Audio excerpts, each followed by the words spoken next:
Assalamualaikum warahmatullahi wabarakatuh.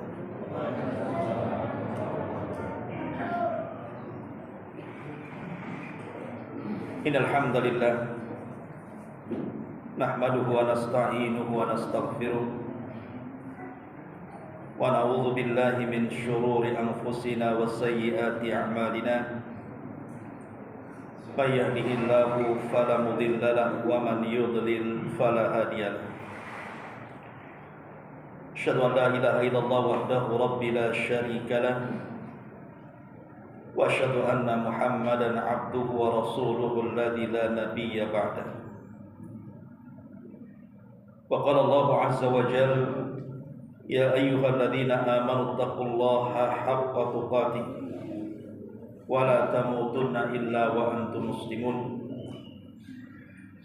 Fa inna asdaqal hadithi kitabullah wa khairal huda huda Muhammadin sallallahu alaihi wasallam wa syarrul umuri muhdatsatuha wa kullu muhdatsatin bid'ah wa kullu bid'atin dhalalah wa kullu dhalalatin finnar. Hadirin dan hadirat jamaah salat maghrib yang dimuliakan Allah Subhanahu wa taala, alhamdulillah di malam ini kembali bisa bermuajahah di tempat yang insyaallah diberkahi Allah Subhanahu wa taala. Salawat dan juga salam tentunya kita hadiahkan kepada Rasul kita Nabi besar Muhammad sallallahu alaihi wa alihi wasallam. Pembahasan di malam hari ini sebagaimana yang sudah tersebar bicara tentang orang-orang yang akan mendapatkan cahaya baik di dunia, di dalam kuburan, atau mungkin kelak pada hari ketika kita menghadap Allah Subhanahu wa taala pada hari kiamat. Bicara tentang cahaya, dalam bahasa Arab cahaya itu an-nur. Syekh Shalih Al-Fauzan hafizahullah ta'ala, beliau mengatakan bahwa kalimat cahaya dalam Quran itu selalu dinasabkan kepada Allah Subhanahu wa ta'ala. Dan itu terbagi dua, kata beliau. Yang pertama, cahaya yang disifatkan kepada Allah Subhanahu wa ta'ala. Maka cahaya yang disifatkan kepada Allah, maka cahaya itu termasuk nama dari nama-nama Allah, dan juga termasuk sifat daripada sifat Allah. Karena Allah itu adalah cahaya secara dzatnya, nurun fi dzatihi. Bahkan dia juga cahaya pada namanya, cahaya pada sifatnya. Bahkan penutup ataupun tabir yang menghalangi antara makhluk dengan Allah, penutupnya juga adalah cahaya. Makanya ada hadis Nabi SAW mengatakan, kalau seandainya penutup Allah itu terbuka, maka satu bumi ini akan terbakar. Jadi yang pertama, kalimat nur, cahaya itu kalau dinisbatkan kepada Allah, maka itu masuk pada nama dan sifat-sifatnya. Tetapi yang kedua, kalau yang dimaksud nur itu artinya dinasabkan kepada makhluk, nurun makhluk, maka ini terbagi menjadi dua. Ada cahaya secara maknawi dan ada cahaya secara hissi. Maksud secara maknawi itu cahayanya tidak tampak, hanya maknanya saja. Dan cahaya secara makna inilah yang kemudian disebut dengan iman, yang ada pada dada-dada setiap muslim, ataupun takwa, dan begitu seterusnya dari amalan-amalan hati. Itu disebut cahaya manusia atau cahaya pada makhluk yang sifatnya maknawi.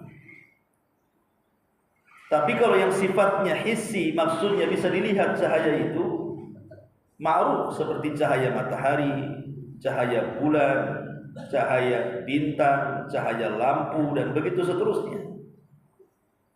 Tapi walaupun demikian, kata Syekh Abu Bakar Jabir Al-Jazairi rahimahullahu ta'ala, semua cahaya baik yang bersifat maknawi ataupun hissi, semuanya adalah pemberian dari Allah Subhanahu wa ta'ala. Manusia tidak bisa menciptakan cahaya. Ma'asyiral muslimin wal muslimat rahimani wa rahimakumullah. Menariknya adalah cahaya yang Allah Subhanahu wa ta'ala berikan kepada orang-orang yang beriman terkadang ditampakkan di dunia sebelum kematian. Baik ditampakkan dalam hatinya, baik ditampakkan dalam wajahnya, baik ditampakkan dalam akhlaknya dan begitu seterusnya, atau kelak setelah kematiannya. Adapun yang ditampakkan cahaya dalam hati seorang mukmin, maka itu dilihat dari bagaimana orang itu mencintai Allah Subhanahu wa ta'ala, mengagungkan, dilihat dari banyak zikirnya, dilihat daripada menjauhnya dia dari maksiat kepada Allah Subhanahu wa ta'ala, atau dilihat dari banyaknya ketaatan dia, sebagaimana disebutkan oleh Al-Allamah As-Sa'di, guru daripada Syekh Utsaimin rahimahullahu ta'ala, pengarang tafsir Kalimur Rahman. Dia mengatakan, wa hadzal nur alladhi yakunu fil qalbi huwa alladhi yamna'u al-'abdu min irtikabil fawahish. Maka cahaya yang Allah Subhanahu wa ta'ala masukkan pada hati seorang mukmin terlihat ketika seorang mukmin itu betul-betul menjauh dari perbuatan-perbuatan kemaksiatan kepada Allah. Itu yang pertama. Yang kedua juga terlihat dari kuwatul firashah. Jadi kalau hati kita ini bercahaya, maksudnya bercahaya itu karena dipenuhi dengan kecintaan kepada Allah, banyaknya berzikir kepada Allah, kemudian hatinya mendorong untuk tidak bermaksiat kepada Allah dan mendorong untuk memperbanyak ketaatan kepada Allah dan juga ibadah. Maka biasanya orang-orang yang seperti ini akan memiliki kekuatan firasat. Kekuatan firasat. Maksudnya apa kekuatan firasat? Maksudnya orang kalau lebih dekat kepada Allah Subhanahu wa ta'ala, maka dia bisa menilai orang. Biasanya orang itu bisa menilai orang. Orang ini seperti ini, orang ini seperti itu. Ini karena firasat. Dan saya kira antum bisa rasakan ketika antum dulu sebelum hijrah mengenal sunnah, kemudian sekarang sudah hijrah mengenal sunnah, apalagi sudah lama mengaji, hadir di majelis ta'lim. Biasanya lihat orang saja kita sudah bisa nilai. Ini orang ini nampaknya ikut acara ini, gitu ya. Orang ini nampaknya baru tengok bajunya saja itu bukan orang kita. Langsung dia gini. Kok bisa? Dan biasanya benar pula dia ngomong gitu. Atau umpamanya ada orang yang bicara menyimpang dari Islam dengan hujah-hujahnya, kita bisa menilai ini nggak beres pendalilannya. Ini pasti salah ini. Tak masuk di akal atau apa kan itu. Ini menyelisih sunnah dan begitu seterusnya. Padahal berdalil dia. Itu karena kekuatan firasat ya. Kalau hati itu sudah bercahaya, dipenuhi dengan iman, takwa dan yang semacamnya, maka Allah berikan kekuatan firasat sehingga kita bisa mempertahankan kebenaran. Dan ini luar biasa ya. Makanya mintalah cahaya kepada Allah Subhanahu wa ta'ala. Ma'asyiral muslimin wal muslimat rahimani wa rahimakumullah. Atau terkadang cahaya itu terlihat dari wajahnya. Abdullah bin Abbas radhiyallahu anhu mengatakan, "Inna lil hasanati diya'un fil wajhi." Kata Abdullah bin Abbas radhiyallahu anhu mengatakan, sesungguhnya kebaikan-kebaikan yang dilakukan manusia itu terkadang terpancar cahaya di wajahnya. Bahkan Imam Nawawi beliau mengatakan, ketika memberikan catatan kepada kalimat as-salatu nur. Salat itu cahaya. Apa kata Imam Nawawi? Beliau mengatakan kila ma'nahu annaha takunu nuran zahiran ala wajhi yaumal qiyamah wa yakunu fid dunya aidan ala wajhihi al-baha. Kata Imam Nawawi rahimahullahu taala, ketika Allah mengatakan salat itu adalah cahaya, jadi orang yang senantiasa menjaga salat maka akan diberikan cahaya pada wajahnya. Maksudnya kata Imam Nawawi, boleh jadi cahaya itu secara zahir nampak di wajahnya, tapi kelak pada hari kiamat. Tetapi tidak mustahil cahaya itu ditampakkan di dunia dengan kebersihan wajah. Karena orang sholat itu suka berwudu, apalagi dia rajin, bukan hanya sholat wajib, sholat sunnah, ya apa enggak bersih itu wajah dia. Makanya Al-Imam Ibnu Utsaimin rahimahullahu taala dia mengatakan, tajidul ulama ar-rabbaniyin nuran fi wujuhihim yakadu yakunu mahsusan au ma'nawi. Kata Syekh Utsaimin rahimahullahu taala mengatakan, terkadang engkau mendapatkan banyak para ulama yang mereka betul-betul ulama rabbani, ulama-ulama yang mentarbiah umat. Bukan ulama-ulama sultan yang hanya dekat dengan pemerintah kemudian menjelat pemerintah, atau ulama umat yang dakwahnya cenderung mengikuti umat saja. Tapi betul-betul ulama rabbani yang mentarbiah umat, maka terkadang ditampakkan cahaya di wajahnya, hampir-hampir tampak di wajahnya, kata Syekh Utsaimin. Dari sini menunjukkan terkadang cahaya itu ditampakkan. Bahkan bukan hanya di wajahnya. Syekh Utsaimin rahimahullah ta'ala pernah bercerita bahwa dia menceritakan kisah yang diceritakan oleh kawannya, seorang alim juga. Jadi kawannya ini punya kawan orang saleh yang menceritakan Syekh Utsaimin rahimahullah ta'ala.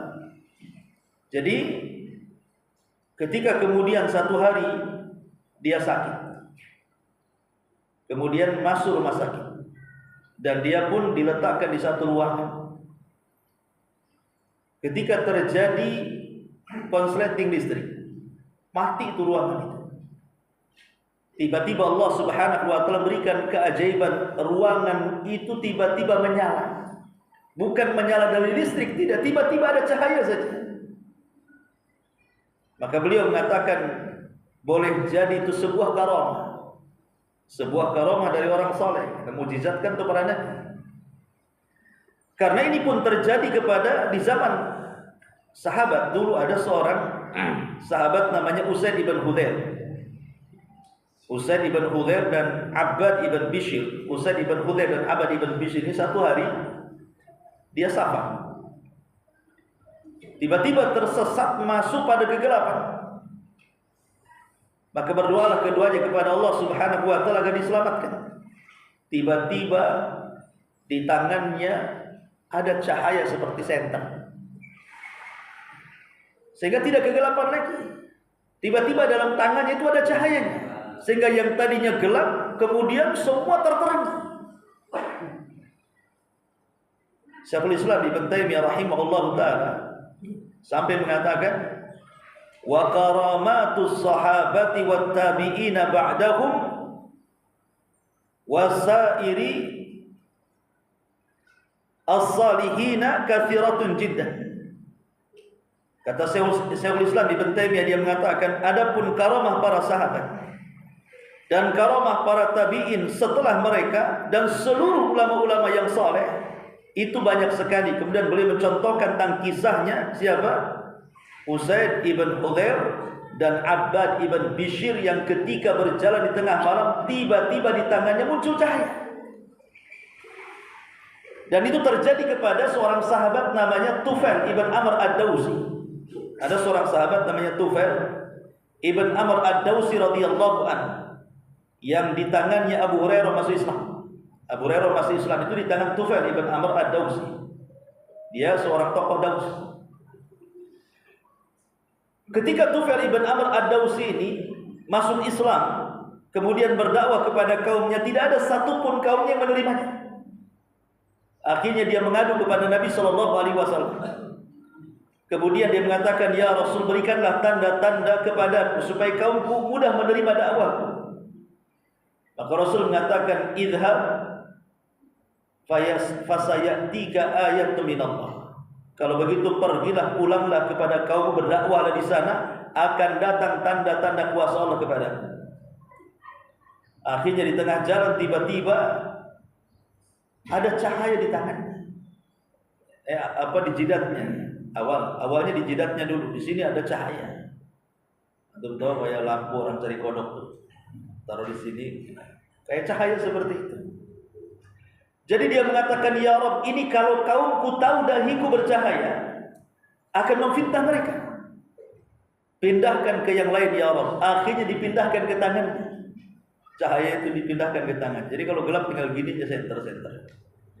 Dia mengatakan, ya Rabb, kalau kaumku tahu bahwa cahaya tidak bisa dipadamkan dalam kedua tanganku, ini akan memfitnah mereka. Pindahkan ya Rabb. Akhirnya dipindahkan ke mulutnya. Kalau ngomong bersilau-silau. Dengan sebab itu kaumnya masuk Islam.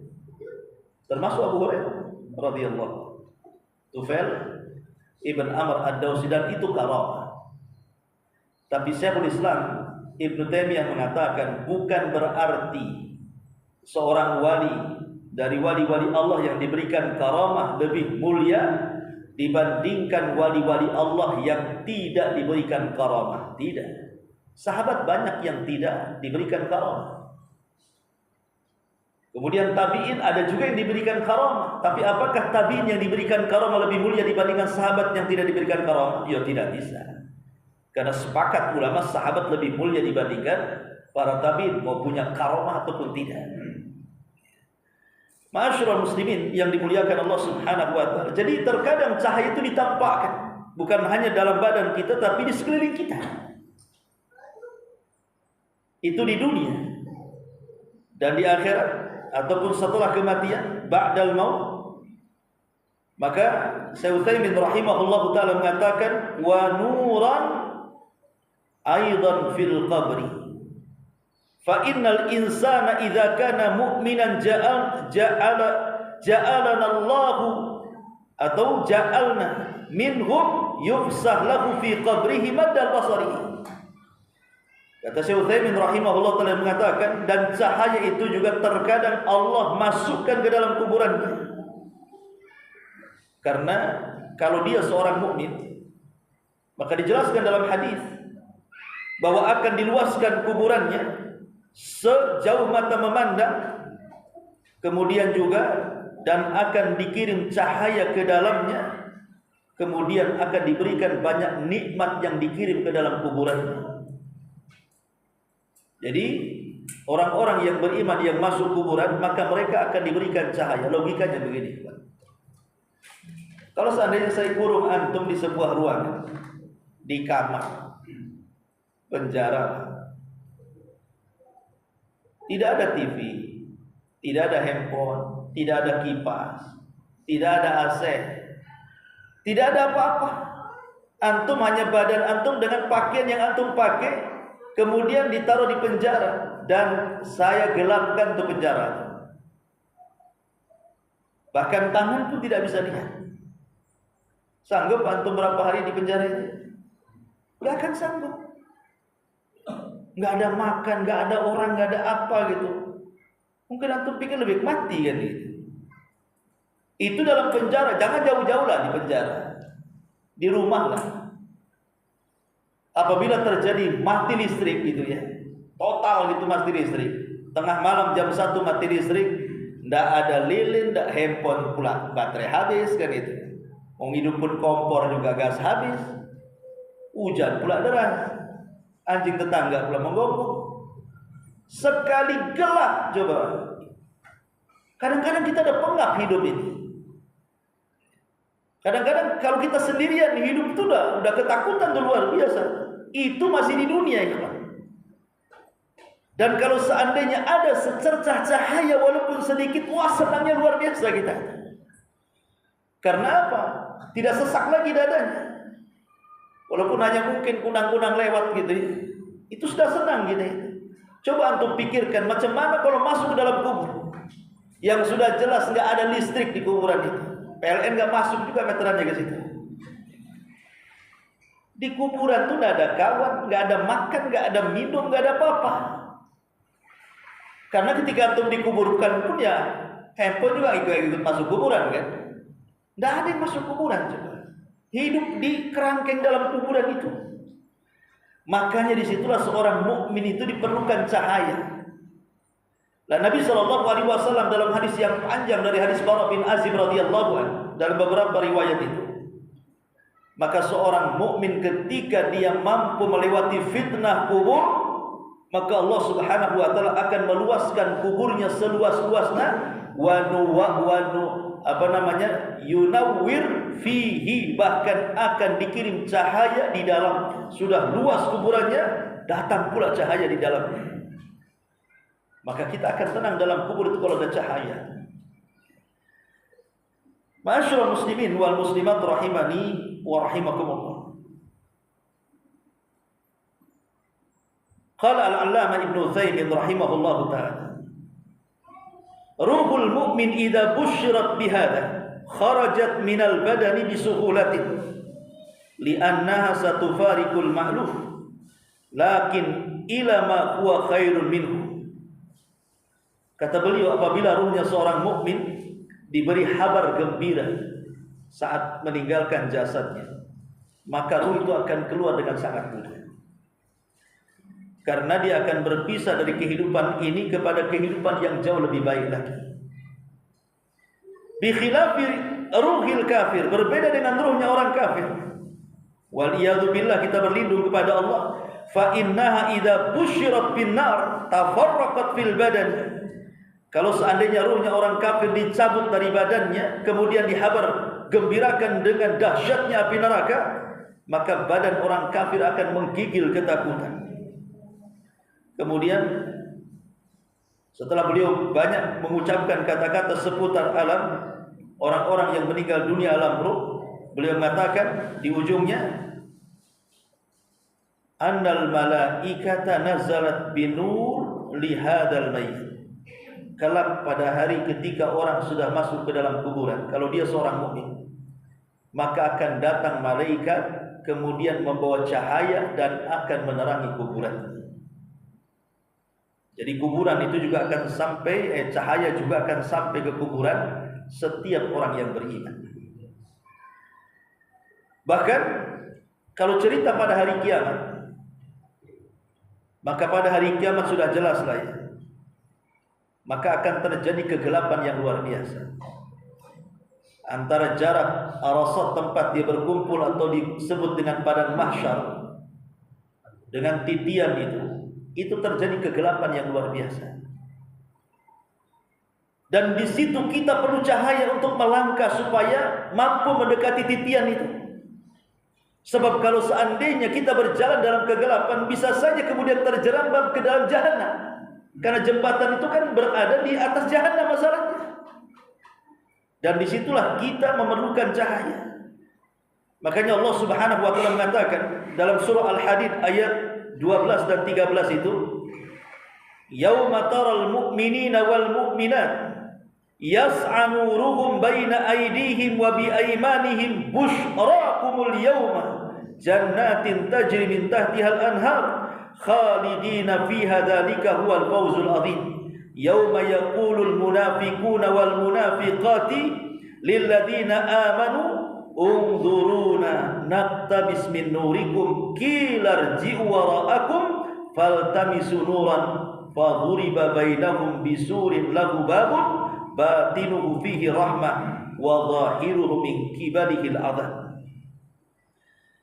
Allah Subhanahu wa taala mengatakan di sini, pada hari ketika kamu melihat orang-orang yang beriman, baik laki-laki atau perempuan itu, sedangkan cahaya mereka sangat bersinar di hadapan mereka dan di sebelah kanan mereka. Jadi orang-orang yang beriman akan diberikan cahaya di depannya. Cobalah kalau antum melangkah ke depan, otomatis kita perlu cahaya di depan kan.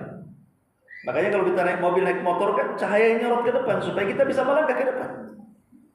Lah orang-orang yang beriman, kata Allah, cahaya dari depan itu sangat terang sekali. Kemudian sebelah kanannya juga sama. Kemudian Allah Subhanahu wa taala mengatakan, kemudian dikatakan kepada mereka, pada hari ini ada berita gembira untuk kalian, yaitu surga yang mengalir di bawahnya sungai-sungai yang kamu akan kekal di dalamnya. Itulah keberuntungan yang banyak. Pada hari ketika orang-orang munafik laki-laki dan perempuan berkata kepada orang-orang yang beriman, tunggulah kami supaya kami dapat mengambil sebagian cahaya dirimu. Orang munafik itu sebenarnya diberikan cahaya, tapi masalahnya cahayanya itu kadang bersinar, kadang padam. Jadi sudah kecil cahayanya, kadang nyala, kadang padam. Jadi kalau nyala dia berjalan, kalau padam dia diam. Itulah orang-orang munafik. Apabila kemudian padam cahayanya lewat orang yang beriman, maka orang munafik akan mencegat orang-orang beriman dan mengatakan, "Ungduruna naqtabis min nurikum, tunggulah bawa aku dengan cahayamu." Gitu. Orang munafik di dunia bisa dia menipu Allah dan orang-orang yang beriman, tapi di akhirat mereka yang akan diprank oleh orang-orang yang beriman. Di dunia mereka ngeprank. Mereka menipu, mereka yang akan tertipu, al-jaza'u min jinsil amal. Kata orang yang beriman, kalau begitu ambil tuh cahaya di belakang banyak. Padahal di belakang tidak ada cahaya. Maka ketika orang munafik balik ke belakang, rupanya ada pintu. Nampak dari dalam itu cahaya, ini ada rahmat, ada cahaya. Padahal zahirnya itu adab. Kalau pintu dibuka itu langsung terjun ke jahanam. Allah ditipu sama orang yang beriman. Maka orang-orang munafik ketika mereka menipu orang-orang yang beriman di dunia, Allah tipu balik kelak di akhirat. Sebagaimana ketika orang-orang kafir mentertawakan kita di dunia, kalau kita yang mentertawakan mereka di akhirat. Mereka mentertawakan kita hanya sebatas umur dunia, ikhwan, tapi kita mentertawakan mereka selama-lamanya, karena kita tinggal di surga tidak akan ada matinya. Biarkan mereka mentertawakan kita. Seperti dulu ada yang viral di siapa? Pendeta siapa? Yang menghina sholat, menghina zakat. Siapa yang tahu yang viral? Ya wajar saja umat Islam itu ibadahnya berat, sholatnya sampai berjam-jam, sampai nekuk-nekuk kaki. Oh, zakatnya saja 2,5%. Kami 10%, makanya ibadahnya duduk-duduk katanya. Wah, tertawa. Coba. Itu kan menghina namanya. Silahkan kalian tertawa. Di dunia kalian tertawa, silahkan. Tapi di akhirat balikan kita yang mentertawai kalian. Sebagaimana orang-orang munafik di dunia kalian menipu kita, Allah dan orang-orang yang beriman. Di akhirat kami tipu kalian di jembatan nanti. Ma'asyiral muslimin wal muslimat rahimani wa rahimakumullah. Tentu cahaya yang paling ajaib adalah di surga. Karena cahaya di surga itu tidak akan pernah padam. Ulama mengatakan, sebagaimana dinukilkan dari Imam Al-Qurtubi rahimahullahu ta'ala, dia mengatakan, laisa fil jannati lailun wala nahar. Di surga itu tidak ada siang, tidak ada malam. Tidak ada siang, tidak ada malam di sana. Wa innamahum fi nurin daimin abada. Tapi di surga itu mereka berada di atas cahaya dan terus cahaya yang abadi dan selama-lamanya, tidak pernah gelap. Kemudian wa innama ya'rifuna miqdaral laili bi irkha'il hijabi wa ighlaqil abwab. Yang membedakan siang malam itu hanyalah gorden istana. Kalau ditutup gelap, kalau dibuka terang. Artinya di surga itu tidak ada siang, tidak ada malam, karena terang dari cahaya arsy Allah Subhanahu wa ta'ala. Makanya kemudian ketika Allah Subhanahu wa ta'ala berfirman dalam surah Maryam 63, walakum rizquhum fiha bukratan wa ashiya tilkal jannah allati nurithu min ibadina man kana taqiyya. Dan bagi mereka rizki mereka dalam surga itu bukratan wa ashiya, Setiap saat, tidak pagi, tidak siang, tidak petang, tidak malam, rizki mereka melimpah. Artinya ini pun disyaratkan bahwa tidak ada siang, tidak ada malam, kata ulama tafsir. Dan mereka hanya diliputi dengan cahaya dan cahaya. Artinya tidak pernah padam. Ma'asyiral muslimin yang dimuliakan Allah Azza wa Jalla, karena memang di sorga tentu cahayanya juga akan disesuaikan dengan kenikmatan. Kalau di dunia matahari tidak tenggelam kan susah kita. Coba kalau seandainya matahari itu terbit terus, kapan untuk istirahat? Kan susah kalau diberi cahaya terus kan. Atau umpamanya digelapkan sampai kiamat, PLN mana yang sanggup menerangi bumi coba? Naik sedikit saja dan ngomel mak-mak, apalagi 24 jam listrik dinyalakan. Ini kuasa Allah. Kalau di dunia kan berbeda kenikmatannya.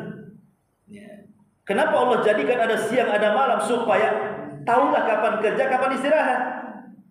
Tapi di sorga itu kan gak ada kerjaan tuh. Gak ada orang ke PT di sorga. Kerjanya ya semua kenikmatan, tidak ada yang melelahkan. Nah ini namanya pembagian cahaya dan macam-macam cahaya. Ma'asyiral muslimin yang dimuliakan Allah Azza wa Jalla, maka dari uraian ini kita sangat berhajat kepada cahaya. Dan kita berlindung kepada Allah dari kegelapan. Di antara rahmat yang Allah Subhanahu wa taala anugerahkan kepada kita adalah dengan diutusnya seorang nabi kepada kita yang mengeluarkan kita dari kegelapan menuju cahaya. Ingat, cahaya yang terdapat dalam hati jauh lebih mulia dan lebih baik dibandingkan cahaya yang kita lihat hari ini dari bulan, bintang, matahari atau lampu atau yang semacamnya. Karena itulah yang membedakan antara orang yang beriman dan orang kafir. Kalau cahaya bulan, matahari, lampu ini bersyirikat, kita dengan orang kafir kan bersyirikat. Mereka juga dapat cahaya, kita juga dapat cahaya. Tapi cahaya hati ini tidak bisa berserikat. Cahaya hati ini hanya diberikan oleh Allah kepada orang-orang yang beriman. Makanya Allah Subhanahu wa taala mengatakan ketika berbicara tentang kisah Nabi Musa, Allah mengatakan wa laqad arsalna Musa bi ayatina an akhrij qaumaka minadh-dhulumati ila nur. Dan sungguh kami utus Musa dengan ayat-ayat kami agar keluar kepada kaummu dan mengeluarkan kaummu dari kegelapan menuju cahaya. Dan Allah juga mengatakan tentang Nabi kita Muhammad sallallahu alaihi wasallam, alif lam ra, kitabun anzalnahu ilaika litukhrijan nasa minadh-dhulumati ilan nur. Alif lam ra, Al-Quran adalah kitab yang kami turunkan kepadamu ya Muhammad untuk mengeluarkan manusia dari kegelapan menuju cahaya. Waktu ini muliakan Allah Subhanahu wa taala. Artinya bahwa Allah Subhanahu wa taala itu sangat ingin makhluk-makhluknya betul-betul mengejar cahaya dan Allah akan berikan cahayanya. Tapi kegelapan itu akan menyusahkan siapapun. Dan hakikat kegelapan itu adalah kekufuran, kesyirikan. Makanya dijelaskan oleh Syekh Saleh Ibnu Abdul Aziz Ibn Muhammad Al-Syekh, Mufti Saudi Arabia. Dia mengatakan kegelapan dalam Quran itu ada 4 macam. Kegelapan yang disebutkan dalam Quran itu ada 4 macam. Dan disebutkan juga obatnya. Pertama, zulumatus syirki. Kegelapan disebabkan karena kesyirikan. Yang kedua, zulumatul jahli. Kegelapan disebabkan karena kejahilan. Kemudian yang ketiga, zulumatul bid'ati. Kegelapan dikarenakan sebuah perkara yang diada-adakan dalam agama. Kemudian yang terakhir, zulumatul hawa wal maksiyati wasyahwat. Kegelapan disebabkan mengikuti hawa nafsu, maksiat dan juga syahwat. Itulah kegelapan yang disebutkan dalam Quran. Adapun kegelapan dikarenakan kesyirikan manusia, obatnya adalah tauhid. Kalau kita ingin mendapatkan cahaya, maka bertauhidlah kepada Allah Subhanahu wa taala, karena tauhid ini bisa menerangi kegelapan syirik. Kemudian yang kedua, kegelapan, kebodohan, kejahilan. Maka obatnya adalah belajar. Obatnya hanyalah ilmu. Makanya ketika Imam Nafi menasihati Imam Syafi'i, apa kata Imam Waqi, apa? Bukan Nafi, Imam Waqi. Kata Imam Waqi, annal ilma nur wa nurullahi la yuhdalil asi. Bahwa ilmu adalah cahaya, dan cahaya tidak mungkin masuk ke hati-hati orang-orang yang bermaksiat. Jadi kalau kita ingin mendapatkan cahaya dan menghilangkan kegelapan, setelah kita bertauhid kepada Allah Azza wa Jalla, tuntutlah ilmu, belajar ilmu, terus talabul ilmi. Karena dengan ilmu ini kita bisa memadamkan kegelapan, kejahilan. Kemudian yang ketiga, al-bidah, perbuatan yang diada-adakan dalam agama. Ini pun menggelapkan, karena menjauhkan kita dari syariat. Jadi gelap jadinya. Maka cara meneranginya, ikutilah sunnah Nabi SAW. Kalau ingin dapat cahaya, ikuti sunnah, supaya bisa menerangi kegelapan bid'ah. Dan yang terakhir, kegelapan mengikuti hawa nafsu, maksiat, syahwat. Maka kalau ingin kita ini tercahayai dari kegelapan-kegelapan itu, obatnya hanya bertakwa kepada Allah Subhanahu wa ta'ala. Kalau kita ingin terang, tidak gelap karena mengikuti hawa nafsu, maksiat dan syahwat, maka bertakwalah kepada Allah, tanamkan perasaan takut dengan Allah Subhanahu wa ta'ala. Berarti di sini ada 3 poin untuk mencapai datangnya cahaya dalam kehidupan kita. Pertama, tauhid. Yang kedua, ilmu. Yang ketiga, ittiba'us sunnah, mengikuti sunnah Rasul. Kemudian yang keempat, bertakwa dan takut kepada Allah Subhanahu wa ta'ala. Kalau kita mendapatkan 4 perkara ini, maka Allah akan kirim cahaya ke dalam kehidupan kita. Ma'asyiral muslimin yang dimuliakan Allah Subhanahu wa ta'ala. Karena kegelapan ini logika saja, ikhwan. Kalau antum pulang dari sini, mau jalan kaki, mau naik mobil, mau diantar orang, jangan ada lampu di jalan. Kira-kira sampai nggak ke rumah? Nggak akan sampai. Boleh jadi antum nabrak tiang, nabrak macam-macam, ditabrak. Nggak akan sampai. Nggak akan sampai di rumah. Kalau tidak ada cahaya sedikit pun lo pulang dari sini, nggak akan sampai itu, nabrak-nabrak tuh.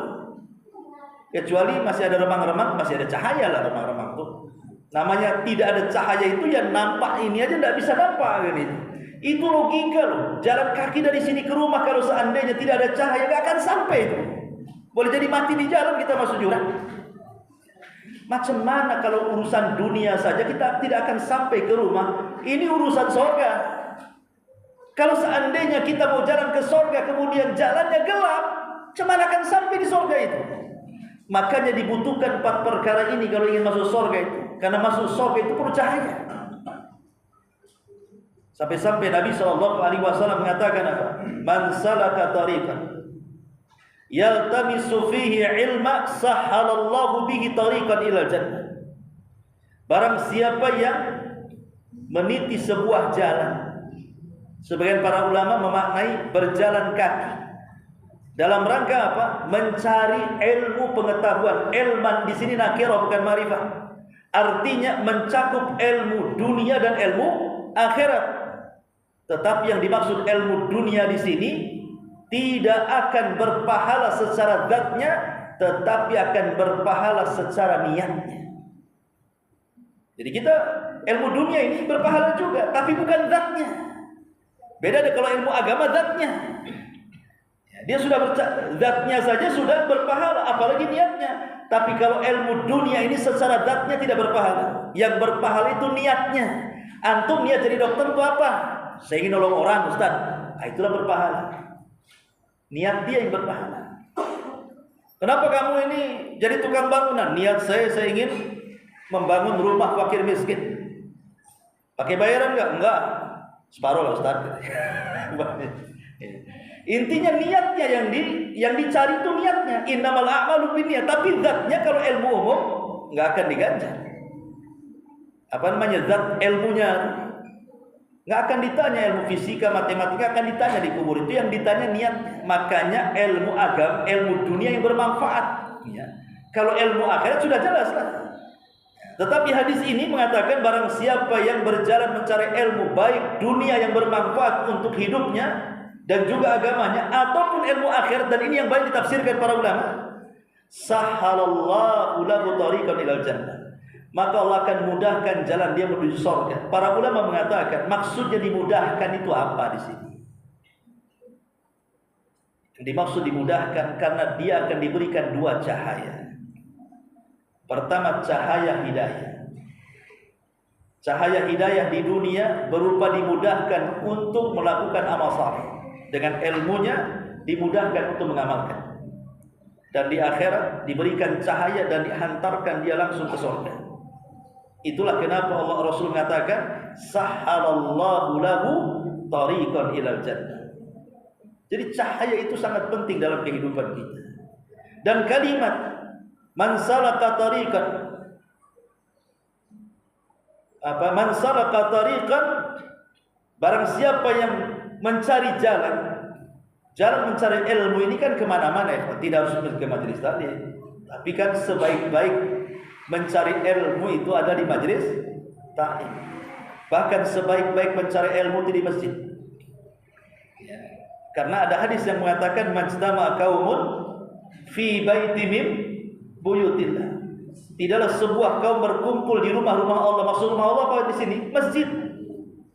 Kemudian yaqra'una kitaballah wa yatadarasunahu, mereka membaca Al-Qur'an dan mempelajarinya, kecuali akan turun ketenangan, rahmat, malaikat akan mengepakkan sayapnya, nama kita pernah disebut-sebut di langit, dan dosa-dosa kita akan diampuni. Maka sebaik-baik thalabul ilmi di masjid. Bukan berarti kemudian kalau buat majelis taklim di rumah atau di mana tidak boleh, tidak. Kita kan bicara tentang afdoliyah di sini, keutamaan, ya kan? Nah, karena ilmu itu salah satu jalan mendapatkan cahaya Allah Subhanahu wa taala. Lalu apa amal-amalan yang bisa menjadikan kita ini mendapatkan cahaya di dunia, dalam kubur dan akhirat? Ada sekitar 20 amalan. Antum sabar, ba'da isya kita lanjut. Wallahu a'lam bishawab. Subhanallah bihamdika asyhadu an la ilaha illa anta astaghfiruka wa atubu ilaik. Allahu ta'ala alam. Assalamualaikum warahmatullahi wabarakatuh.